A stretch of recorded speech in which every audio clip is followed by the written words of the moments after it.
And that also then helps the conversation of our bodies not being icky, not being gross. There is also a big language component to it, because if you hadn't heard of the word cervical fluid, then unfortunately, a more common term or phrase that is said is discharge.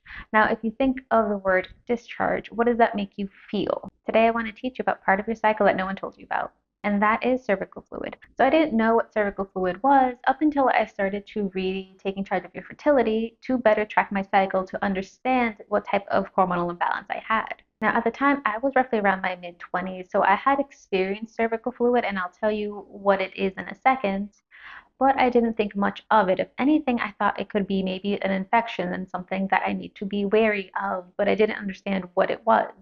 And now what I think is honestly mind-blowing, just holy shit mind-blowing, is that no one talks about this. Everyone with a cycle experiences this is part of the cycle, but we aren't taught about it, no one talks about it, and if we do talk about it, then it's seen as something that is icky or gross or something that we shouldn't be talking about, which extends in the similar realm of periods being a taboo, which honestly I think is really fucking stupid, but I digress.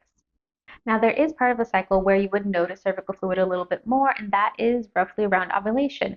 And that is because cervical fluid is directly impacted by estrogen. So the closer we get to ovulation, the more cervical fluid that you'll notice. And essentially what it looks like, it is primarily water-based. So you would feel it maybe as a gush mid-cycle, and you'd be like, oh no, maybe I started my period early. You go to the bathroom, and it's just this clear stuff that kind of looks like water. And that's what cervical fluid is. Or maybe you go to the bathroom, you wipe, and it's like super slippery, super wet, and you're just like, okay, that's a little weird. That's what cervical fluid is. To understand why we have it or why our body creates it, we need to go back, take a step back, and look at our anatomy a little bit closer. So there's a couple of key things that we need to understand before we talk about why cervical fluid is there. First one is that when we ovulate, it is a time frame of 24 to 48 hours. That's it. That is the max amount of time that the egg is viable. Then it gets reabsorbed back into the body. Now, if to you that sounds like a really short time frame, then you'd be right. That is a very short time frame. Through the wisdom that is our body and evolution, cervical fluid is then made so that the chances of conception get a little bit better, because cervical fluid, within the medium of cervical fluid, sperm can be kept alive for up to 5 days. Now, I know I'm talking about conception and babies. It's icky. Just hold off for a second. Now, the reason that we care about this is because, once again, I mentioned that cervical fluid is directly impacted by estrogen, which means that we're able to determine when our estrogen part of the phase is, so follicular phase, versus our luteal phase, which is then directly impacted by progesterone. Now, the reason that we care about this information is twofold. So the first one is body literacy, being able to understand our bodies, because once again, when I was younger, I didn't know what cervical fluid was. Even recently, my mom was all like, oh, I might have to go to the doctor because I think I have an infection. When I asked her a little bit more information about it, because she is almost like through menopause already, and I thought it was a little weird. What she described to was cervical fluid. She was 57 at the time and didn't know what cervical fluid was, and I had to be like, oh, this is normal.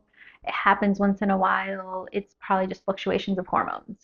So it's a really big deal that we don't know about this, and a lot of us at the time think that it could be an infection, that something's wrong with us, not that it is actually impacted by our hormones and part of our cycle. So the first one is to better understand our body. The second one, and the reason why I first learned about cervical fluid, is to better understand my cycle, to better understand what type of hormonal imbalance I had. Now, if you don't know what cycle tracking is, I do have a couple videos on that. I'll have them linked somewhere up here.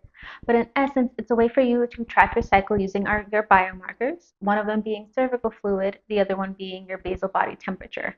Both of these different biomarkers will fluctuate depending on where you are in your cycle. So either your pre-ovulatory phase or your follicular phase, or your luteal phase, post-ovulatory phase.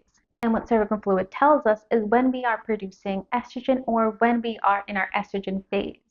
Because a lot of the times we do tend to have more estrogen dominance in our society just because of stress, life, nutrient deficiencies, and things like that. That is the more common type of hormonal imbalance. So if we're able to track, so when cervical fluid is being produced, we'll be able to see how much time in our cycle we are dedicated to producing estrogen versus how much time our body has to produce progesterone, because ideally we want an equal amount of both of these hormones because they work together. But if there's more of one than the other, then that then leads to a hormonal imbalance. And what I think is also truly wild is that this information isn't new. Cervical fluid was being studied in like the mid 1990s. So I'm hoping as we start to talk about this more and more, it'll start to get normalized, and that way it is actually included in the education, the very limited education that we get. But hopefully we start to change the tide and be able to give this information to more people, because it is honestly essential to know what our body is doing and why we're seeing what we're seeing.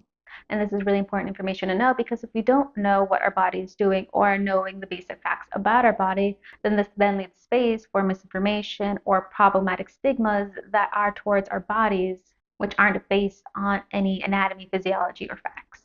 And that also then helps the conversation of our bodies not being achy, not being gross. There is also a big language component to it, because if you hadn't heard of the word cervical fluid, then unfortunately, a more common term or phrase that is said is discharge. Now, if you think of the word discharge, what does that make you feel? Personally, to me, I feel gross. I feel icky. I feel like it's something that's coming out of my body that shouldn't be. Because usually, discharge is saying when something has an infection, there's pus, there's ickiness. That's not something that you want to associate with your body, and it's part of your cycle. So I don't use that word. I would highly recommend you not use that word, and let anyone know that you do hear that word. Just let them know it's actually cervical fluid, because it is. It is fluid that is coming from your cervix, directly impacted by your different hormone levels. So hopefully you learned something new, and next time you see cervical fluid, then you know that you're most likely in your estrogen phase, and now you know a little bit more about your body. All right, thank you so much for hanging out with me today, and I'll be seeing you next time.